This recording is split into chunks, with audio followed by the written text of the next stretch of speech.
اس وقت عالمی سطح پر یہودی جمع عیسائی بریکٹ میں کر لیں اور امریکہ جمع یورپ یہ بریکٹ میں کر لیں. ان کا اندر معاملہ کیا ہے؟ اصل جو ہے اس میں پیچھے مائنڈ ہے، ماسٹر مائنڈ، سازشی ذہن، وہ یہود کا ہے. باقی عیسائی اعلی کار بن گئے. جو 100% اعلی کار ہے یہود کا وہ پروٹیسٹنٹس ہے. پروٹیسٹنٹزم یہود ہی نے پیدا کرایا تھا. یہود ہی نے یورپ کے اندر سود کا رواج شروع کروایا، ورنہ سود حرام تھا. وہاں پر بھی یوزری بھی اور کمرشل انٹرسٹ بھی دونوں حرام تھے. یہ یہودیوں نے کروایا. اور پھر پہلا بینک بنوایا ہے انگلستان کے اندر، بینک آف انگلینڈ. اور جو پوپ کے خلاف بغاوت کرائی تو پہلی بغاوت ہوئی انگلستان کے اندر، جو چرچ آف انگلینڈ علیحدہ ہو گیا پوپ سے. اور اسی کو یہودیوں نے قرار دیا یہ ہمارا ماڈرن اسرائیل ہے. یہ اسرائیل ہمیں دیا ہے گاڈ نے، یہ جو ہے برطانیہ. اس کے کچھ عرصے کے بعد یہی جو ہے ایکسوڈس ہوا ہے اور وہ امریکہ میں جا کے آباد ہوئے. لہذا امریکہ کو بھی جیوز نے کہا ہے دس از اندر اسرائیل، یہ ہمارے اصل اسرائیل، ماڈرن اسرائیل یہ ہے. اس لیے کہ جو انہیں وہاں پر اقتدار حاصل ہوا ہے، جو قوت حاصل ہوئی ہے، جس قدر دولت انہوں نے وہاں جمع کی ہے، وہاں کے جس طریقے سے جکڑ لیا ہے حکومتوں کو، فرنگ کی رگے جہاں بن جائے یہود میں ہے. ٹھیک 100 سال پہلے علامہ اقبال یہ مشاہدہ کر کے آ گئے تھے یورپ میں. اور کون دیکھنے والا تھا کہ وہاں کیا ہو رہا ہے، بیہائنڈ دی سین کیا ہے، سامنے کیا ہے، پردے کے پیچھے کیا ہے. فرنگ کی رگے جہاں بن جائے یہود تھی. اس وقت فرنگ کا امام تھا برطانیہ. یہ وہ سلطنت تھی جس پر سورج کبھی غروب نہیں ہوتا تھا. آج وہ فرنگ کا امام امریکہ ہے. یہ برطانیہ تو اب وہ جو ایک نظم ہے کہ بچپن میں پڑھی تھی، London bridge is going down going down going down, اس کی مثال ہے. برطانیہ کی کوئی حیثیت نہیں، ورلڈ پاور کی حیثیت نہیں ہے. وہ تو چھوٹا بھائی اس نے بنا رکھا امریکہ نے اپنا، تو اس حیثیت سے جو ہے اس کی کوئی حیثیت ہے، ورنہ کوئی اور حیثیت نہیں. بہرحال ان دونوں میں یہ ہے کہ پیچھے ماسٹر مائنڈ، سازشی ذہن، پلاننگ، اسکیم ساری یہودیوں. اعلی کار امریکہ سب سے بڑھ کر، اس کے بعد برطانیہ ہے. اور اس میں اصل پروٹیسٹنٹس، ان میں بیپٹسٹ، ان میں اس سے بھی آگے بڑھ کر ایونجلسٹ، جن کو کہتے ہیں بورن اگین کرسچنس، جن کو کہتے ہیں نیو کنزرویٹو کرسچنس. یہ تمام اصطلاحات آپ اخبارات میں پڑھتے ہوں گے، ان کو گروپ کریں. یہ اصل اعلی کار. ان کو ایک نیا نام دیا گیا ہے کرسچین زائنسٹ. ایک یہودی زائنسٹ ہے، سارے یہودی زائنسٹ نہیں ہیں. بہت سے یہودی ہیں جو یہ زائنسٹ کے مخالف ہیں. چنانچہ میری ہیوسٹن میں ملاقات ہوئی تھی ڈاکٹر وشوگراٹ، بہت بڑا پروفیسر ایمیریٹس یہودی. لیکن یہ کہ اس نے کہا، بڑے اجتماع میں کہا، ہمارا اجلاس تھا وہاں پر، ہم نے یہ جو ہے بلایا تھا ایک یہودی، ایک عیسائی اور ایک مسلمان، تینوں جو ہے وہ تقریریں کریں. نے کہا تھا کہ وی آر ناٹ سپورٹنگ اسرائیل. اس نے وہ عیسائی جو آیا ہوا تھا پروفیسر، اس کے they are supporting Israel, we are not supporting Israel. اسی طرح میری جو ہوئی تھی round table conference, round table, اس میں ایک یہودی پروفیسر تھے، وہ ہسٹری کے پروفیسر، میں نام بھول رہا ہوں کا. انہوں نے کہا آئی ایم اینٹی زائنسٹ، میں زائن کے خلاف. تو زائنسٹ جو ہے اصل میں ایک سیکولر یہودیوں کی تحریک ہے، اور اس کے سب سے بڑے سپورٹرز کرسچین زائنسٹ وہ امریکہ میں بیٹھے. تو یہ ہے صورتحال. یہ جان لیجئے کیتھولکس جو ہیں یہ اتنے پرو یہودی نہیں ہیں. اب رفتہ رفتہ وہ بھی اس کے اندر آ کر شامل ہو گئے. یورپ جو ہے زیادہ Catholics, Roman Catholics. Roman Catholics کا یہ بھی آپ نے جملہ پڑھ سنا ہوگا. یہ جو ترکی جو ہے ہمارا ملک، یہ جو کوشش کرتا رہتا ہے گھسنے کی یورپین یونین کے اندر، تو ایک دفعہ جان شراق نے کہا تھا، بڑا پیارا جملہ تھا، Why doesn't Turkey understand that we are a Christian club؟ یہ ہماری جو یونین ہے یورپین، یہ تو کرسچین کلب ہے، وہ مسلمان ہے، وہ کس وجہ سے آنا چاہتا ہے، کیوں تو داخل ہونا چاہتا ہے؟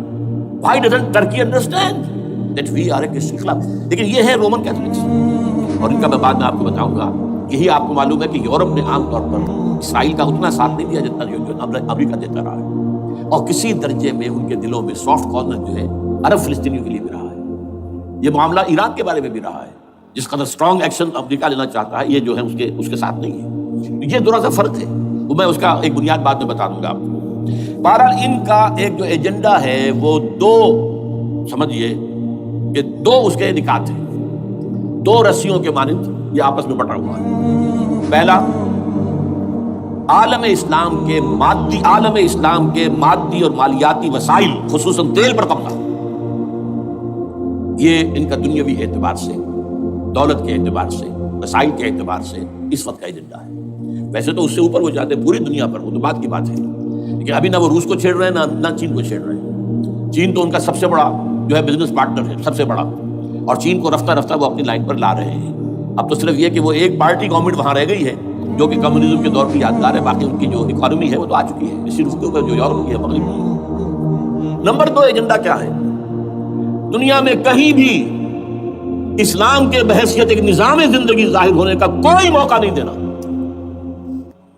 We have to nip the evil in the bud at any cost. یہ ان کے ایجنڈے کا دوسرا بات ہے.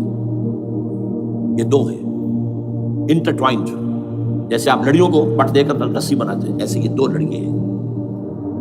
اسلام کا پولیٹیکل سوشل اکنامک سسٹم کہیں نہ آ جائے, ہو نہ جائے آشکارا شر پیغمبر کا. یہ ابلیس نے کنکلوڈ کیا, مجھے ابلیس کی مجلس شورا ہے, ہو نہ جائے آشکارا شر پیغمبر. کہیں ایسا نہ ہو کہ پیغمبر کی شریعت دنیا کے سامنے آ جائے, پیغمبر کا نظام آ جائے. الحذر, آئین پیغمبر سے 100 بار الحذر. حافظ ناموس زن, مرد آزما مرد آفری, یہ معاشرتی نظام ہو گیا. موت کا پیغام ہر نوع غلامی کے لیے, نہ کوئی فخور و خاکہ نہ گدائے رہنشین, یہ سیاسی نظام آ گیا. اور کرتا ہے دولت کو ہر آلودگی سے پاک و صاف. نموں کو مال و دولت کا بناتا ہے امین. تم دولت کے امین و مالک نہیں ہو. اور اس سے بڑھ کر اور کیا فکر و عمل کا انقلاب. بادشاہوں کی نہیں, اللہ کی ہے یہ زمین. ان الارض للہ. یہ نظام کہیں نہ آ جائے. یہ ہے جس میں کہ وہ خطرہ محسوس کر رہا تھا. اور اس کے بعد یہ کہتے ہیں, یہ تو تھا عصر حاضر کے تقاضے, لیکن یہ کہ صورتحال کیا ہے؟ ہو نہ جائے آشکارا شر پیغمبر کہیں ہے. یہی یہ معاملہ اس طرح رکھو کہ خود مومن ہے محروم یقین. یہ غنیمت ہے کہ خود مومن ہے محروم یقین. ہمیں اگر کوئی سہارا ملتا ہے تو اس سے کہ مومنوں کو بھی, نام نہاد مسلمانوں کو بھی اپنے اس نظام پر یقین نہیں. وہ نماز پر یقین رکھتے ہیں, روزے پر رکھتے ہیں, زکوٰۃ کو بھی جو بھی اللہ تعالیٰ جس کو توفیق دیتا ہے, حج کرتے ہیں, عمرے کرتے ہیں, یہ ہے سب. لیکن یہ کہ یہ غنیمت ہے, چشم عالم سے رہے یہ پوشیدہ یہ آئین تو خوب. وہ ابلیس کہتا ہے کہ یہ آئین چشم عالم سے پوشیدہ رہنا چاہیے. یہ غنیمت ہے کہ خود مومن ہے محروم یقین. ہمارے لیے جو ہے اگر کوئی سانس لینے کی جگہ ہے وہ یہ ہے, حوصلہ افزائی اگر ہے تو اس میں ہے کہ خود مومن محروم یقین ہے, اس کے سامنے وہ راستہ ہے. اب لیجیے یہودیوں کے ایجنڈے کو میں تجزیہ کر رہا ہوں. سب سے پہلے world bank, IMF, globalization, TRIPS, ان تمام ہتھ کنڈوں کے ذریعے عالمی مالیاتی استعمار جو بظاہر امریکہ کا ہوگا حقیقتاً یہود کا ہوگا. یہودیوں کے نزدیک پوری نوع انسانی حیوانوں کے مانند ہے. They are not human beings. They are goyams. They are Gentiles. یہ انسانی شکل میں حیوان ہیں, اور جیسے حیوانوں کو ایکسپلائٹ کرنا, استعمال کرنا انسانوں کا حق ہے. گھوڑے کو آپ باندھتے رہے ہیں نا ٹانگے کے آگے, اور بیلوں سے آپ ہل جتواتے رہے ہیں, تو جیسے یہ حق ہے ایسے ہمارا حق ہے پوری دنیا کی جو ہے وسائل ان کو کھینچیں.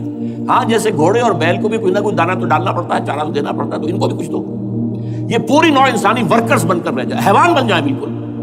شہوت کے غلام بنا دو انہیں, اخلاقی اقدار کا بیڑا غرق کر دو, خاندانی نظام کو تہمارا کر دو. یہ باقاعدہ جو protocols of the elders of the Zion سب میں موجود ہے لکھا ہوا, جو 1857 میں بھی انہوں نے پاس کیا اپنا پروگرام بیسل میں, سوئٹزرلینڈ کا ایک شہر. Protocols of the elders of the Zion. ان کو حیوان بنا دو, بس حیوانوں سے کام لیتے رہو. ہاں ان کی کمائی کا کچھ حصہ ان کے لیے چھوڑ دو, وہ بھی زندہ رہیں, وہ بھی آخر کام کیسے کریں گے.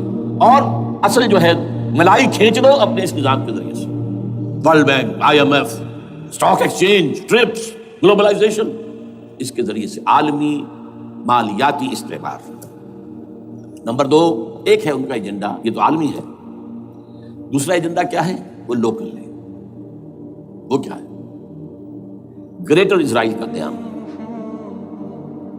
جس میں مصر کا سارا زرخیز علاقہ شامل ہوگا, جو ڈیلٹا کا علاقہ کہلاتا ہے اس کا, جہاں کے اس وقت کے بادشاہ نے, حضرت یوسف علیہ السلام کے زمانے کے بادشاہ نے, وہ فرعونہ کے خاندان میں سے نہیں تھا, وہ عرب تھا. عربوں ہی سے کسی وقت کوئی قوم آئی تھی جو کہ مصر پر قابض ہو گئی تھی. اس نے حضرت یوسف کے خاندان کو لا کے وہاں آباد کیا. بہترین جشن کا علاقہ کہلاتا ہے, بہترین. وہ کہتے ہیں ہمارا ہے, ہم رہے وہاں پر کئی 100 برس تک رہے. عراق ہمارا ہے, وہاں ہمیں قید میں رکھا گیا, نبوکدنضر لے گیا تھا. عرب کا شمالی حصہ جو ہمارا ہے, وہاں خیبر میں یہودی قلعے تھے, اور وہاں مدینے کے اندر جو ہے 3 قبیلے یہودی تھے جنہیں محمد نے صلی اللہ علیہ وسلم وہاں سے نکال کیا تھا. یہ جارڈن یہ ترکی کا بھی کچھ حصہ ہمارا ہے, باقی پورا لبنان اب پورا فلسطین، یہ سب اس کے اوپر بنے گا ایک greater Israel. This is there local agenda. اور اس کے لیے ضروری ہے ایک بہت بڑی جنگ. ایسے آسانی سے نہیں ہو جائے گا. آرمگیڈون، جس کو حضور نے فرمایا الملحمۃ العظمیٰ، الملحمۃ الکبریٰ، بہت بڑی جنگ، جس کی خوفناکی اور تباہ ناکی کا اندازہ اس سے کیجیے. حضور فرماتے ہیں کہ اگر ایک باپ کے 100 بیٹے یا ایک دادا کے 100 پوتے ہوں گے تو ان میں سے 99 ختم ہو جائیں گے، ایک بچے گا. اور ایک جگہ فرماتے ہیں اتنی اموات ہوں گی، اتنی لاشیں ہوں گی کہ ایک نفاست پسند پرندہ جو ہے، جو گندگی پہ نہیں اترنا چاہتا. ایک تو ہے یہ کوے، چیلیں، گدھ، وہ تو گندگی ہی کی تلاش میں ہے مردار کھانے کے لیے، وہ تو لاشوں کو نوچ رہے ہوں گے. وہ پرندہ جو ہے نفاست پسند پرندہ، وہ نہیں اتر سکے گا. اڑتا اڑتا چلا جائے گا لیکن لاشوں کا سلسلہ ختم نہیں ہوگا، یہاں تک کہ تھک ہار کر لاشوں پر گر جائے گا. یہ دور نہیں ہے. اس لیے کہ اس پر متفق ہیں یہودی بھی اور عیسائی. پروٹسٹنٹس، عیسائی اس کے اوپر پوری طرح متفق ہیں. آرمگیڈون، جسے آپ تھرڈ ورلڈ وار کہہ لیں، الملحمۃ العظمیٰ کہہ لیں، الملحمۃ الکبریٰ کہہ لیں، حضور کے الفاظ میں یہ آئے گی. اس کے نتیجے میں گریٹ اسرائیل بنے گا.